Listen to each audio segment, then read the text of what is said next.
Good Thursday morning, everyone. I'm Dr. David Wild, Vice President of Performance Improvement, sitting in again for Dr. Steve Stites, who has a meeting this morning. Yesterday, he was feeling the side effects of his booster vaccine, and I'm happy to tell you this morning he's much better today. I saw him and talked to him for a few minutes, and he is as feisty as always, so back to his normal. Here in studio this morning, of course, Dr. Dana Hawkinson, Medical Director of Infection Prevention and Control. Morning, Dana. He'll talk about our numbers in just a moment. Also, we're lucky to have Chancellor Dr. Girod here from the University of Kansas in Lawrence, and the system. And also on Skype, Chris Wilson, our Vice President of Systems Integration and Innovation.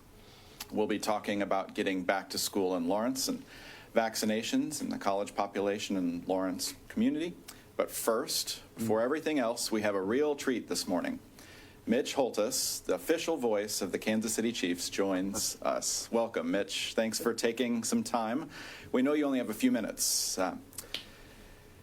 We look back on a year ago, before the pandemic, and remember the joy across the entire community of celebrating a Super Bowl win. How excited are you to imagine the Chiefs bringing home the Lombardi Trophy again? Truthfully, it's somewhat surreal to think even the most, the most ardent Chiefs Kingdom fan, I'm not sure had in their hopes and dreams to do this in back-to-back seasons.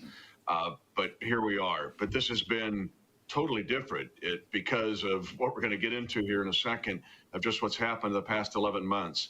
The other thing I would tell you is just how grateful I am personally and how we are that we got that parade in. The fact that we played Super Bowl 54 and won it and had that magnificent parade, and you described it perfectly, just the joy that was there and the unity that was felt.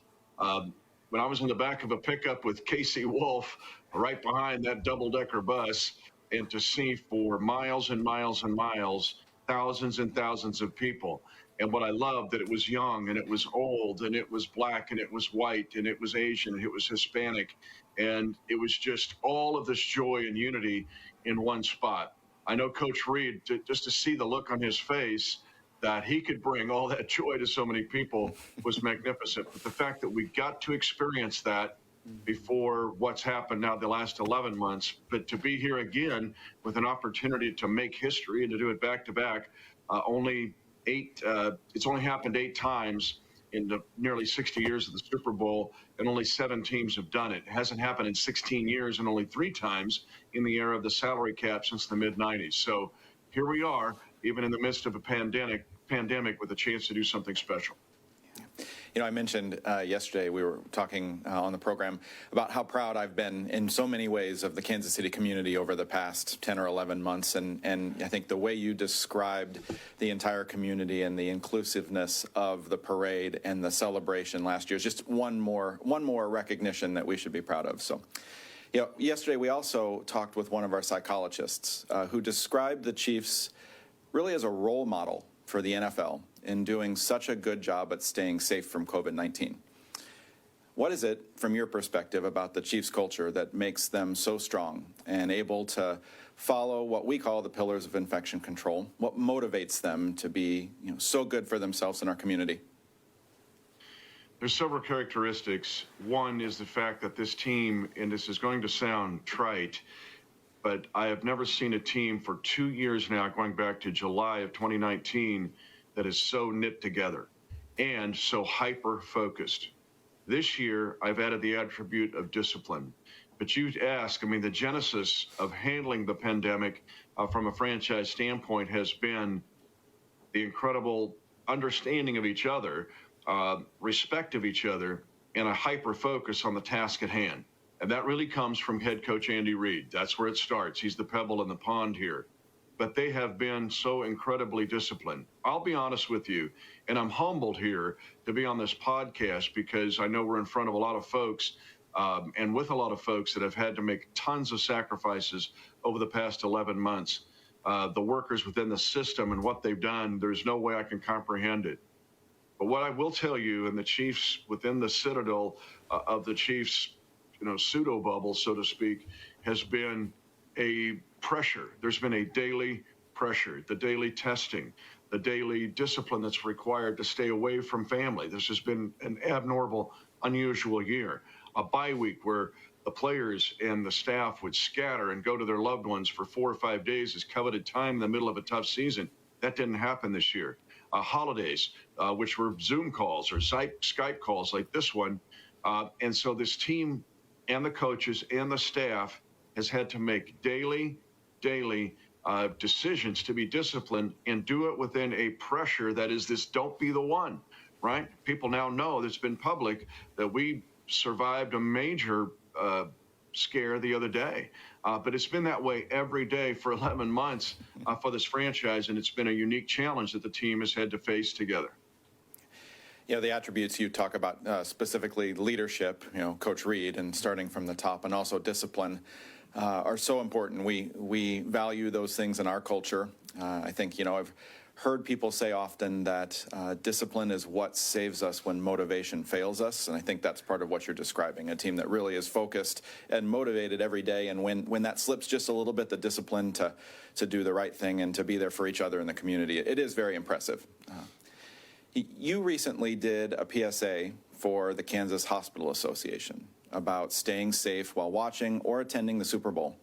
Tell us a bit about that. What's your message to the community? It's a message that we can still experience life. We can still, you know, the blessings that we've been given in our country and in our region to have special circumstances. And I've added a third or fourth W. Of course, it's wear your mask, watch your distance, wash your hands, and my fourth is win the Super Bowl. So there's another W there. But the message there is to still, because our teams had to do it. They've had to attack the challenges of trying to, it's the best regular season the Chiefs have ever had. And they've done it on dovetailing on that parade that you just showed the video of. But they've experienced it and had to do it, though, within the discipline that's required that we mentioned earlier. And that's what I was trying to connote in that PSA was here we are in the Super Bowl. There's going to be opportunities, you know, they want to get together like they have in years past for huge Super Bowl celebrations and parades and watch parties. And this year, that's going to have to be restricted. We just have to be disciplined there. And if you want to have one in Zoom and join others across the world or across the country or your families, then try to do that. But you still have to follow the rules here. And we don't want another breakout. And we've seen some other breakouts in communities throughout Kansas and Missouri, and Nebraska and Iowa and the Chiefs Kingdom. But we can't have that happen because of Super Bowl parties. We saw it happen after the holidays. And our team had to stay disciplined during the holidays. We had to stay disciplined as a family to be basically quasi-quarantine. I had a close contact. I was in a 10-day quarantine, even in my own house, from my wife that the team put me on. And thank the Lord I was negative, but it was a super challenge. It was right during the holidays. Well, here we are getting a chance to be a world champion, to be a Super Bowl champion again. But it's just going to be a little different in how we do it. We can't forget the rules here as we go into Super Bowl Sunday. Yeah, thanks so much. I think perfect and important message. And thanks for taking a few minutes to join us today. I know you have other obligations. Final thoughts that you want to share as we roll into a very important and exciting weekend. I'm so appreciative of the University of Kansas health system, starting with at the very top with Bob and Tammy and through everybody that's in your system. You know, Rick Burkholder, as you know, is our IDER, and he's been awesome in trying to navigate all of us through the icebergs of this pandemic. But it has been, you know, I talk about Cambridge Tower that you can see, it's like the Acropolis that sits above our city, but it's a beacon to me, and it's a reminder of me of what the system has meant, not just to the Kansas City Chiefs. To have our partnership with the system has been necessary over the past 11 months, but what it means to our community. And to be salt and light, to be a pin light in a dark room has been something that I think has been a sublime thing that the system can take pride in, because we've looked for direction, we've looked for leadership, we've asked questions, and those questions have been answered or researched or presented by folks sitting on your panel today. And so that is, I don't want to overlook that. Again, I'm humbled to be in front of you this morning, but just to appreciate what we have here as an asset with the system that helps not only our city, but our entire region. So thank you very much.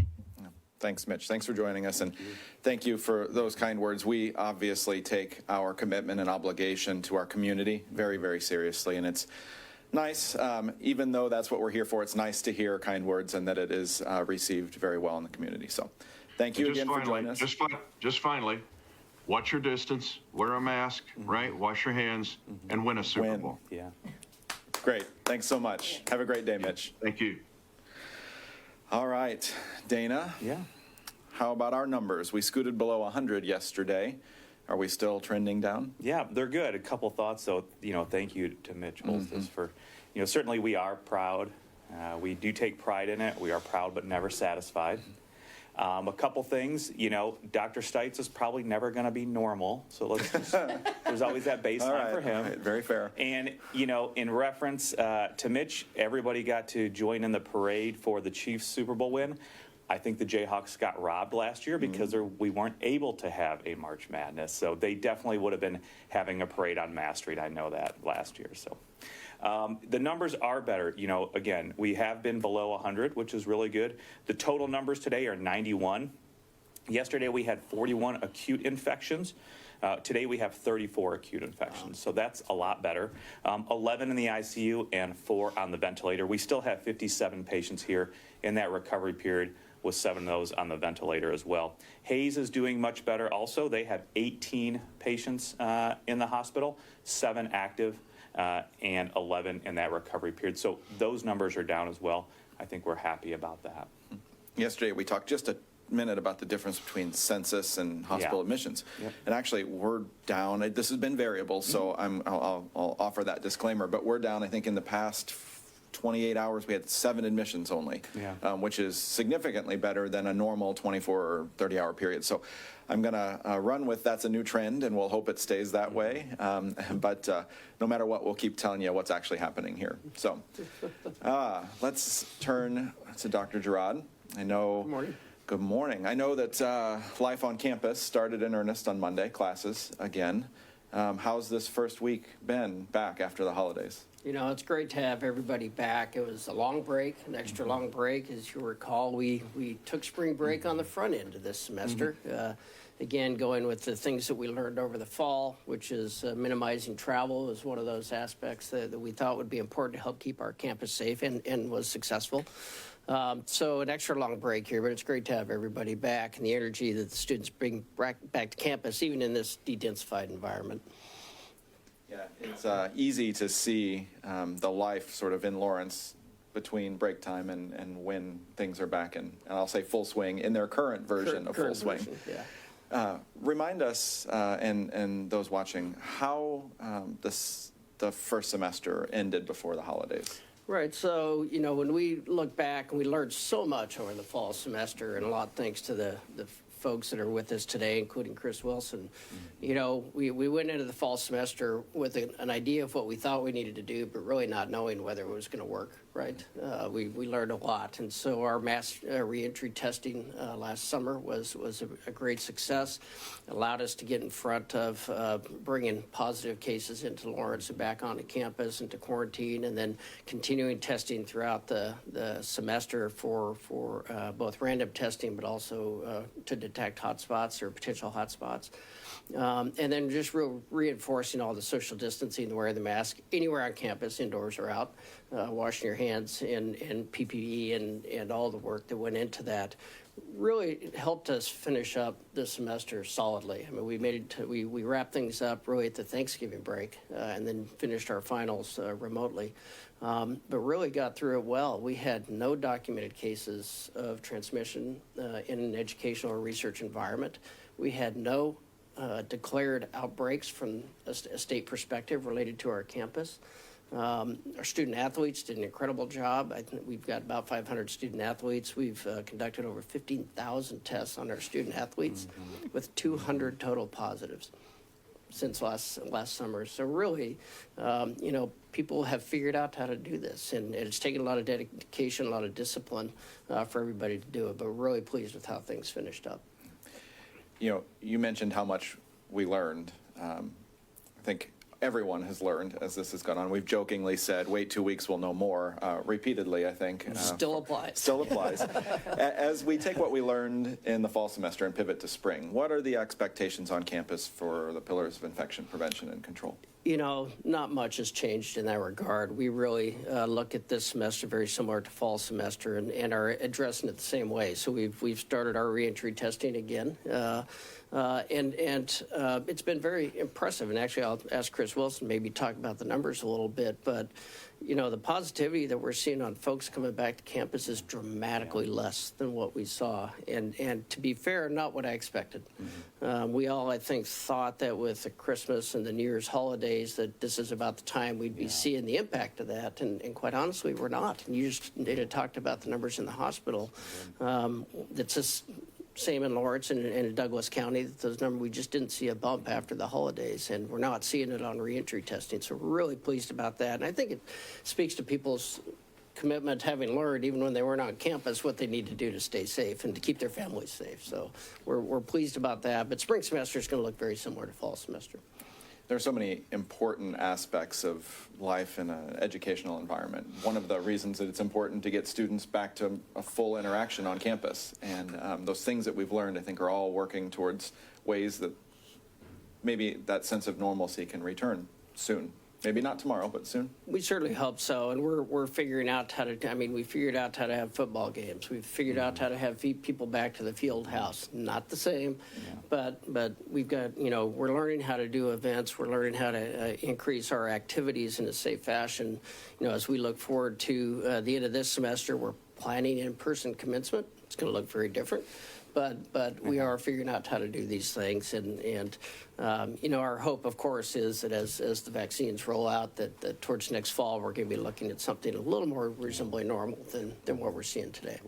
Speaking of vaccines, have you been vaccinating students on campus, or will you be? Or how will you be approaching vaccination for the campus community? Sure. So, well, higher education is not a defined category within the state's vaccination protocols. So really, we have to look at our campus as another community. And so, how do the members of our community fit into the tiering or the phasing of vaccinations? So, we've worked closely with the county. For example, our public safety officers will go in with the police officers for Lawrence and the sheriffs for Douglas County. And so we're going through all of our personnel on the university campus to figure out where we can plug them in the appropriate location and get them queued up for that. We are working with the county also and with Lawrence Memorial to help figure out how best to vaccinate Douglas County. And we have a plan to do really mass vaccinations on campus if and when the time comes that we have vaccine available.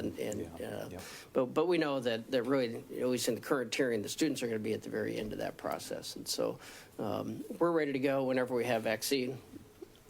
Yeah, that's a frequent answer these days. We're ready to go. We'll go as fast as we can if you can give us vaccine. Correct. Yeah. So, Chris, Dr. Girod mentioned numbers around testing. You've worked very closely with the Lawrence campus and the university, and also with the Lawrence Douglas County Health Department and Unified Command on keeping the campus safe. What do you have as far as thoughts about what ultimately has been the biggest benefit in keeping the campus community and the community in Lawrence safe overall? Yeah, well, first, how great is Mitch Holthus? What a great Kansan. Love seeing him always. But to your question, Dr. Wild, it's what we said in the fall, it's the collaboration in the community. So we've got a great relationship between the campus, between the county health department and Lawrence Memorial Health and the KU health system to really bring all the right people together to sort through these challenging times. And to Dr. Girod's point, we learned a lot in the fall semester, and the vigilance that we and sort of muscle memory we've developed through the fall has really proven out in the numbers that we're seeing in Douglas County and in the entry testing that we've completed for this semester. So at this point in the semester last fall, we would have had probably 450 some positives, a 2.5% positivity rate for the campus students, faculty, and staff that were returning. And what we're seeing so far this spring semester entry testing is right around 75 positives and really a 0.5% positivity rate. So quite a dramatic decrease from where we were, and I think that is attributable to the infection prevention measures that have taken hold here in Douglas County and on campus, and the leadership of those organizations that have helped get that into place. And Douglas County is doing better as well. So, we're at just under a 2% positivity rate, 28 case, 14-day daily case moving average. Those numbers are good compared to where they have been. Now, from a case standpoint, we still are probably about 4 times of where our daily cases low was in the county over the last 6 months. So the vigilance is still important. We can't get complacent, and so that's been a critical piece. And we're optimistic about what the semester will hold, as well as we get into additional testing through the prevalence process that we developed last semester. And also, we've got some great thoughts from faculty members who are working on how to communicate and engage with different campus-related populations within the KU community, on how to engage them in both infection prevention, testing, and then, of course, moving forward, vaccine. So lots of great work in the fall to build on. Learned a tremendous amount about how to manage a college campus during a pandemic, and I think only more to build on and go up from where we ended the fall.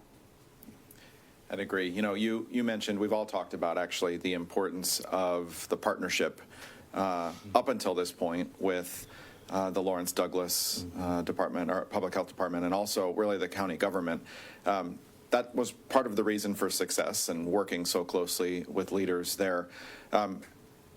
As we think about interactions and partnering with the county and how important that will be really in every community around vaccines, do you have any thoughts or perspectives you want to share this morning on that front as we move into sort of a different arm of the response to the pandemic? Yeah, county health officials, I dare to say, have been maybe underappreciated pre-pandemic, and now they've got quite a bit of responsibility. Of course, it was the pandemic response initially, and then we moved into the testing dynamic, and now with the vaccine paradigm. I would just encourage those across the state as to support those local county health departments.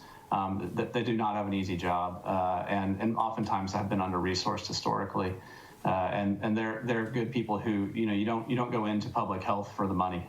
This is a passion for a lot of those individuals, and I really hope that our folks and citizens across the state can provide them a little grace and support, because they can do some pretty impactful work if we can help support them through that process. Of course, it's not easy. These are you can't turn on a dime when a once in a 100-year pandemic comes along and public health infrastructure hasn't maybe had the investment that we would like to see historically. But if you like to compare our situation currently in this country or in this state to many countries across the world, there's folks that hadn't even been able to secure vaccine supply at all across the globe. So we are in a better position than maybe we realize, and hopefully we can make it better. We want to make it better, but there's a lot that we can do to collaborate with our local county health departments to get there. Yeah, I agree. That the importance of that partnership in really promoting the health and then sick care when needed of a community is really, really important. And I think we've underscored that in the ways that we've all worked with community partners and public health offices across the state. You live in Lawrence, and so you're part of that community. We're all aware that social interaction is one of the important parts of campus life, and it's looked a bit different over the past year, and we've always been paying attention to what's happening on that front on campus and across Lawrence. As we approach a Super Bowl weekend, are you concerned about celebrations on campus or in Lawrence? We know that community, right, our student population in the Lawrence community is just as ready to cheer on our Chiefs fans as our Chiefs players, as any other fans. Yeah, I'll be honest. I am. I think that what we saw in the fall and so far in the spring is that the vast majority of people are doing what we hope that they would do from an infection prevention and avoiding large gatherings standpoint. And when they do go into more public settings or larger groups, we see a lot better mask usage than maybe we had seen 6 months ago. So I think there's a lot of positives that have developed and good habits that have developed over the last several months. So that makes me a little more optimistic. But there still is certain sections of the population that are not abiding by those recommendations, and those are the ones that, especially given the age and the folks in town here, that I would be a little cautious about, and just ask those folks to remember what can get us through these days, and what can make sure that we keep the rest of the community safe. Because it's not necessarily about what the impact to you might be, especially if you're in a younger population, a healthier population. It's those other Chiefs fans that also live in the community that we want to keep safe as well. Great, thanks. Let's move on and see if there are any reporter questions on the line this morning. Hi, Heather Hollingsworth with the Associated Press. I missed the first part of the call didn't come in, so I missed some of the discussion about Chiefs and the safety measures people need to be taking. I was hoping you could sort of repeat some of that. We're working on a story sort of on that right now. So anything you could say on things people need to do to stay safe would be fantastic. Well, I think the general message was the same message we've been sharing for months, that there are still really important measures that everyone needs to take, that the smaller your bubble can be for enjoying the game and cheering the Chiefs on to victory this weekend, the better. I think Mitch shared a message that the things of keeping your distance and wearing a mask are maybe as important as another W in his mind, winning a Super Bowl. So that was, I think, the general message. I don't know, Dana, anything to add? Yeah, I think it goes back to what we talked about really since Halloween and going into that holiday season. And it's continuing to be vigilant and doing the masking, the distancing, not meeting in large groups. Really be careful and mindful and thoughtful about mixing your bubbles.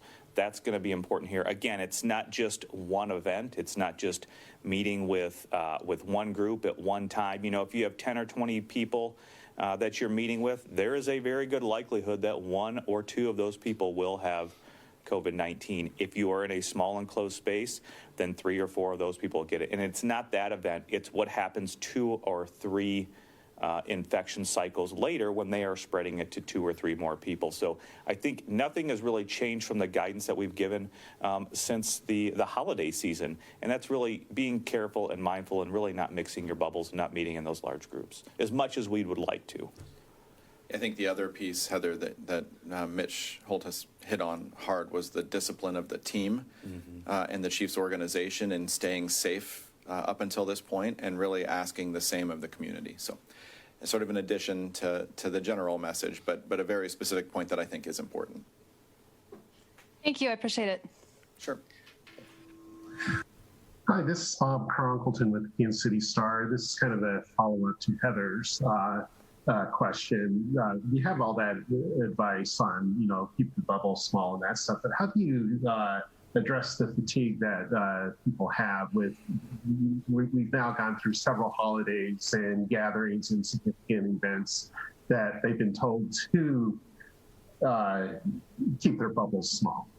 What's the best message for them on that and how to get past this?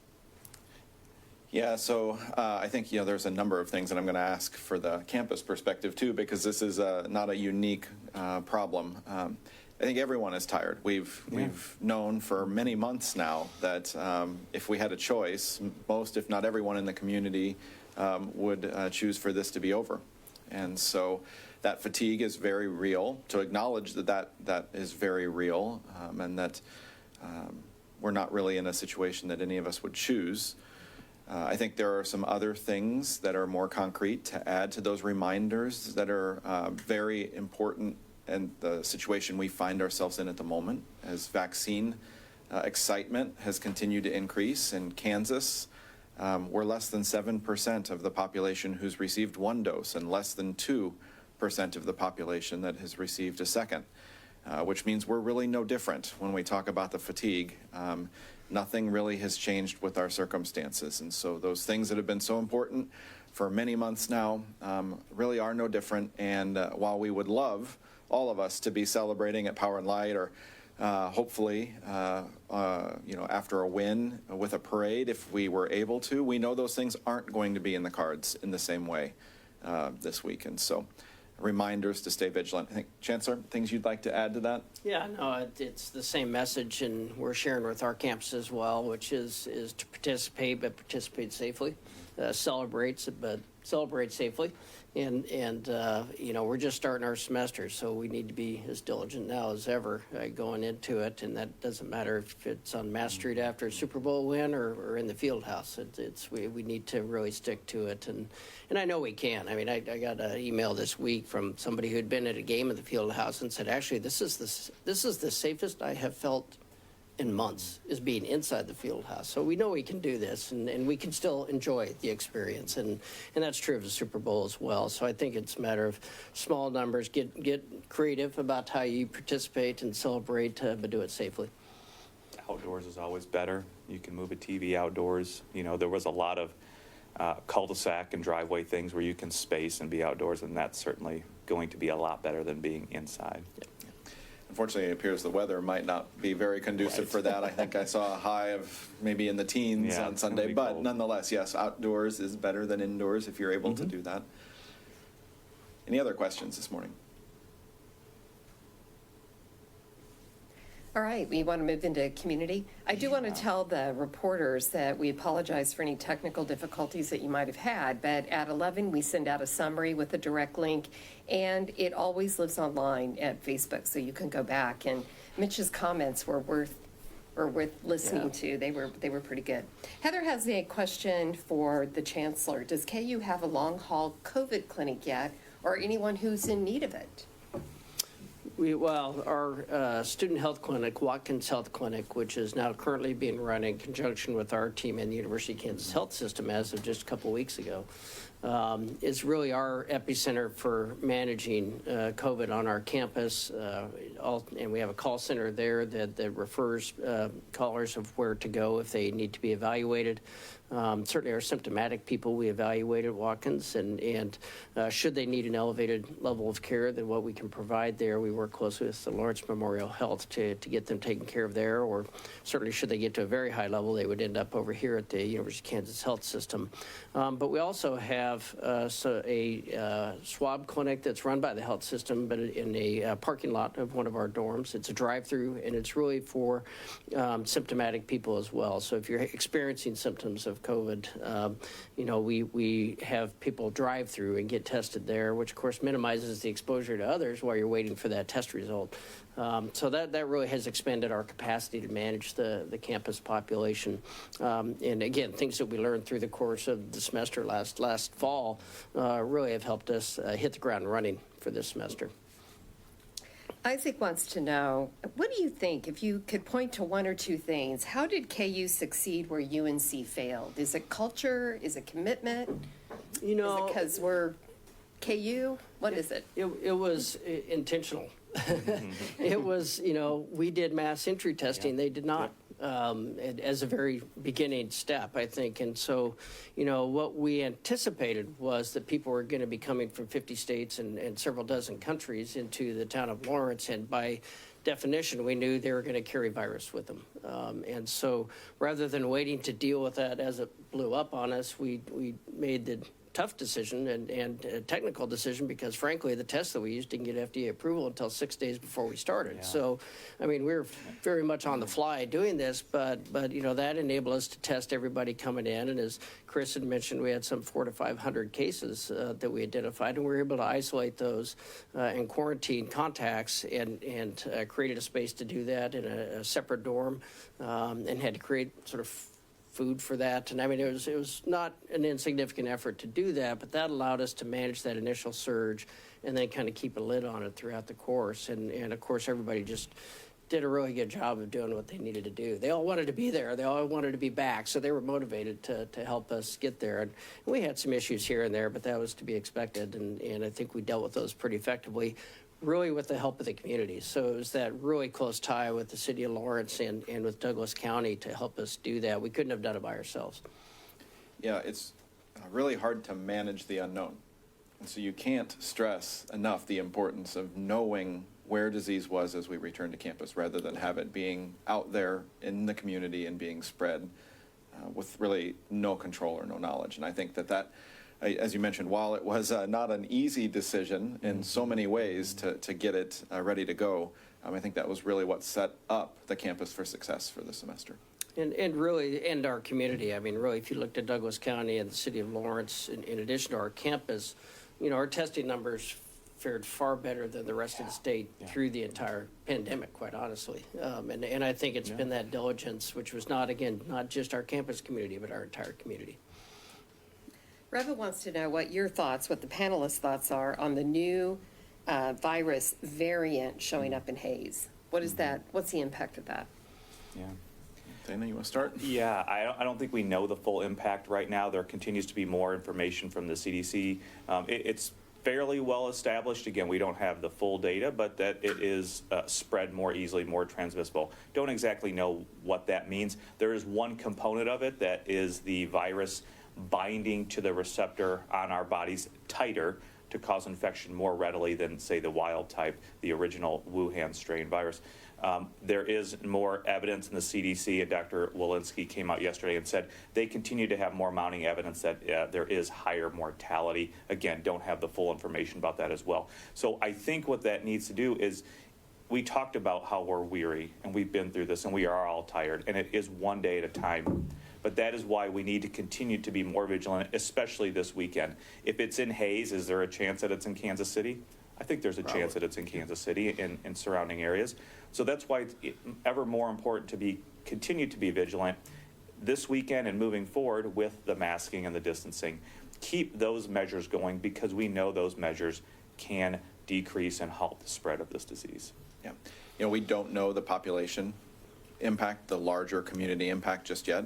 KDHE has been doing a great job in their lab of ramping up the ability to do sequencing of isolates to track where there may be new variants showing up across the state. I think it was last week that I used the words here that I could nearly guarantee that these variants were already here somewhere in our community, in our state, in Kansas City. And I don't think that is any different today. We know now of one in the state. There will be more. The concern always has been that the differences in the way that these variants might cause disease or aid in transmission will be the things that we need to learn to truly understand what this means. And so our running joke of "we will know more in 2 weeks" applies again. All right. Diane has a question. She said, my 27-year-old son got the Moderna vaccine yesterday. He is very sick with chills, muscle aches, low temperature, exhaustion, and lots of mucus. How long should he wait before being concerned and contact his doctor? And oh, by the way, he did have COVID in August. Well, I don't know if this is the first dose or the second dose. Certainly that does have a difference. In general, for Moderna, when people did have reactions or effects from that, it was about 2.5 days after that first dose that they lasted, about 3.5 days in that study, in that FDA brief study. But I think really after that 36 to 48 hours, he should be feeling better by that time. Anecdotally, and talking with other people around the health system who have gotten it, that's really when it seems to trail up, and you really start to feel better probably by that 36 to 40 hour mark after the initial injection. So I would suspect he would be better. We know that people can still get the infection after their first dose and after their second dose. More than likely, if you have that incident where you are getting vaccinated, it's probably the vaccine, especially if he did have the virus back in August as well. So, yeah, there is some evidence, I think, now that those who had a recent active infection might have a stronger set of symptoms in their reaction to a first dose. Their body has seen the virus or the components before, and it's more like the second dose reactions for others. And so if this is his first dose and he did have an infection earlier in the year, I think that would not necessarily be unexpected. And the timing of 36 hours or so of symptoms is probably the point at which it would be reasonable to make a call to a healthcare provider and say, do we need to do something else? We do have those symptoms if you want to go over them. Sure. So we've shared this slide before, but the common symptoms that are sort of reactions that we would expect as our body generates an immune response to any vaccine, the COVID vaccine included, are shown here, right? Chills, fever, headache, joint pain, muscle pain, some nausea, some mild reactions of pain or redness or irritation at the site of injection.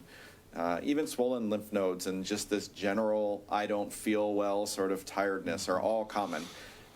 We've actually had a number of our staff, our team, Dr. Stites yesterday, but a number of others over the last week as we have really ramped up second doses for our healthcare workers. Far more people having these common mild symptoms. They're annoying, they'll keep you home, you won't feel like going out, but they're not things that are severe like anaphylaxis or allergic reactions that we're really concerned about for problems with vaccines. So we know that there is a certain amount of this. What you're describing, I think, is fairly normal. Those things where we would be concerned, if you have any trouble breathing or hives, swelling of face or lips or tongue, a really rapid heartbeat, or significant dizziness or weakness to the point where you can't stand. Those are all things that we would say are signs or symptoms that you need to call your doctor or seek emergency medical care. But those general symptoms, as you've described, are not uncommon. I think that, again, what we would expect, and they should be self-limiting. Yeah, and I'd also like to add, even if you do have those symptoms or if you don't have those symptoms, there's really no correlation of protective immunity if you do or don't.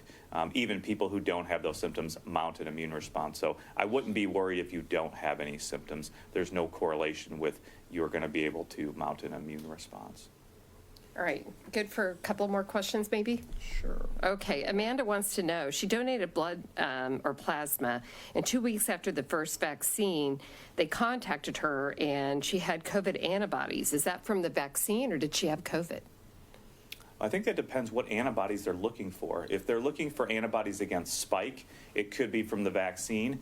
We know that here, that our health system, when we are doing our antibody testing, we do not have antibody test to spike. We look at another structural protein, the N protein. So it really depends what their platform is, what their company is, and what their antibody test is to. If it's to N, which is one of the other structural proteins of the virus, it's basically going to mean you've had COVID, because you would only have antibodies if you've had exposure to the full virus. The vaccine is only going to give you exposure to the spike protein, and that's it. Okay, and then there's a couple of people on here that are talking about their 80-year-old or their 70-year-old got the first dose and they're having trouble getting an appointment for the second, and it says, you're supposed to be coming and getting it right now. They don't know what to do. Advice? So maybe two things, and Dana can help save me on the first. When Dr. Polland was here, for example, we know that although the prescribed time frame is 3 weeks after a Pfizer and 4 weeks after a Moderna first dose for your second dose, there is no harm if you get your second dose delayed by days or even weeks. In fact, in many cases for other vaccines, and the expectation is the same here, that your long-term immunity might actually be better with a little bit of a longer break between your first dose and your second dose. So that's the first thing. You don't have to worry that your first dose is wasted if you can't get your second dose exactly on week 3 or week 4. Anything to add to that part, Dana? Yeah, I mean, if it has to be delayed because of that, it has to be delayed, but it wasn't studied like that, so. But more than likely, some of the AstraZeneca, they just recently published, I think, either a preprint in the Lancet that showed that they maybe have a better response after 12 weeks. These are not AstraZeneca, these are Pfizer and Moderna. But if you have to delay for some reason, it should still be okay. Make sure you do get that second dose. The other thing is, when we give first doses, we always make sure that we have that second dose and schedule that second dose. So I think a lot of that depends, and a lot of places that are giving vaccine are making sure they schedule you for your second dose and they have that second dose coming in.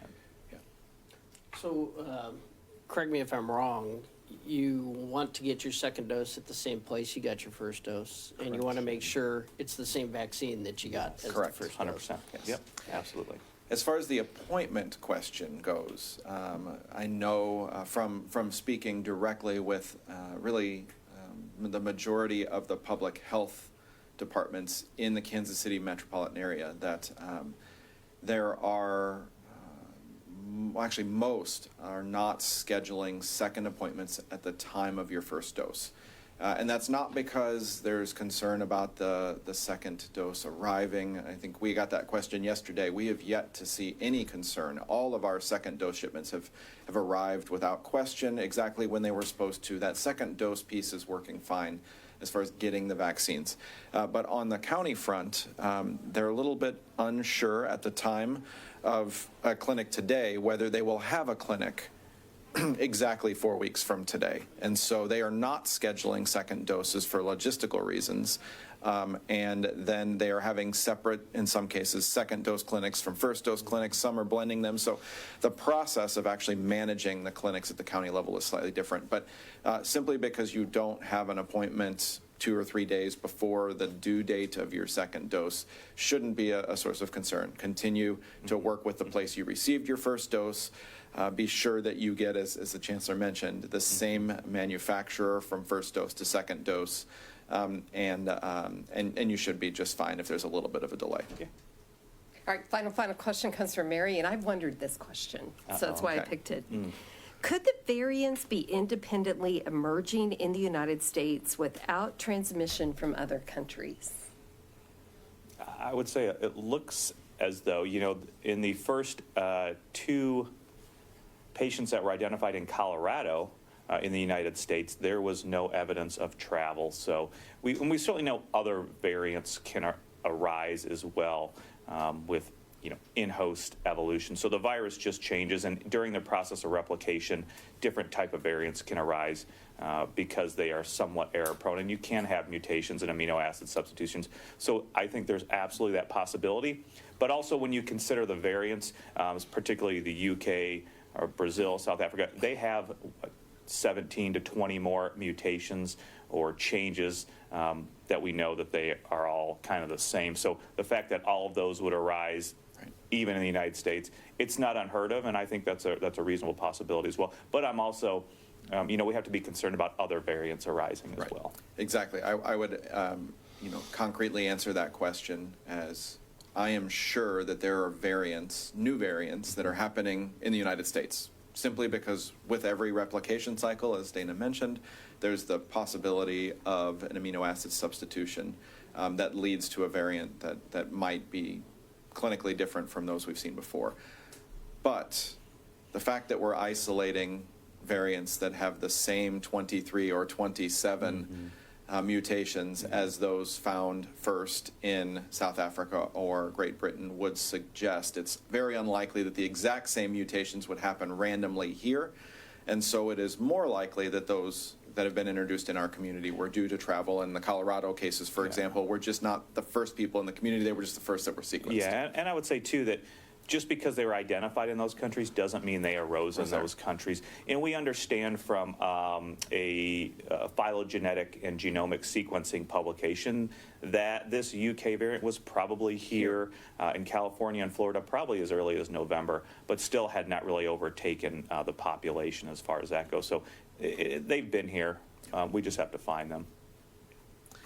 All right. Well, thank you for a great series of questions, as always, this morning. And thanks to all of our guests for joining today. As we look towards tomorrow, it is a very big and, of course, the last Red Friday of the season. As we look forward and towards the Super Bowl weekend, Amanda Cackler will be back to help answer your questions. We'll also talk about Super Bowl safety, and Chef Eric King will bring in 2 of your healthy recipes. From all of the submissions, it was hard to pick just one. And so we will share 2. And thank you for all of those submissions. We'll look forward to tasting those tomorrow. So, Chris, as we wrap up today, any final thoughts to share? Vigilance, continued vigilance here. Everyone's been doing some great work. We're seeing great trends, but at least in the KU Lawrence Douglas County community, I'd ask for continued vigilance and go Chiefs. Chancellor. You know, we were talking about the variants, and the way you prevent variants is you prevent spread. It can't vary if it's not spreading. So Absolutely. I think, as Chris said, it's keeping up vigilance. It's support the Chiefs, but do it safely and rock chalk. That's right. Great point by Chancellor Girod. Thank you, and thank you for both for showing up. I would just like to say that we've heard of other college campuses, and I think KU and Lawrence did it right with the help of the community, and we can see, and we've talked about what they've done right. Continue to do it to keep their students safe, their faculty safe, and the community. And I think that process will continue and still continues to go on today. And I would just add to the discipline and vigilance comments. I think, early on in today's conversation acknowledged that the fatigue and weariness that is out there is real. Everyone feels it.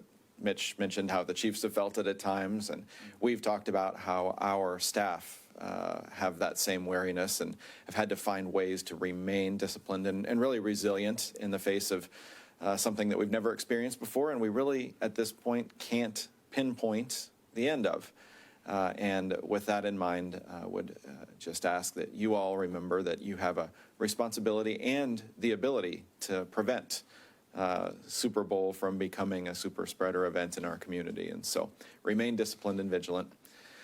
Like you, we're all looking forward to the Super Bowl Sunday. And like many of you, the Chiefs are more than just Super Bowl champs, and this is more than a game. For many of us, this game represents family and precious memories, which is our story for one of our pediatric nurses today. Enjoy. We'll see you tomorrow. Go Chiefs.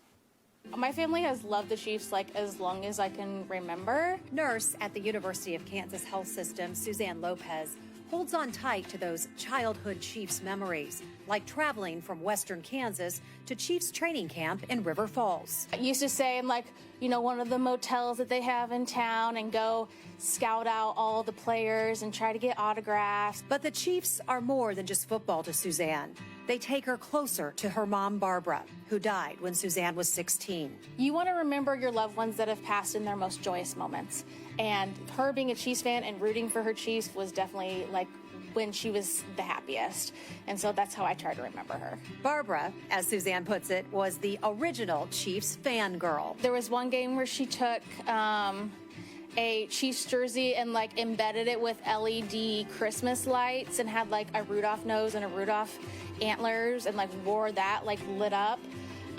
She was always all out for the games. And then there was Marcus. I don't remember Marcus that much other than getting his autograph, but my mom was in love with Marcus. It was her favorite player, and I remember just her always screaming for Marcus and so excited. Plus, he's really handsome, so that helps. And Marty. He definitely, I think, made us the team that we are today and kind of helped develop the amount of followers the Chiefs maybe have today. For this nurse, during a time of COVID, watching the Chiefs win another Super Bowl is big.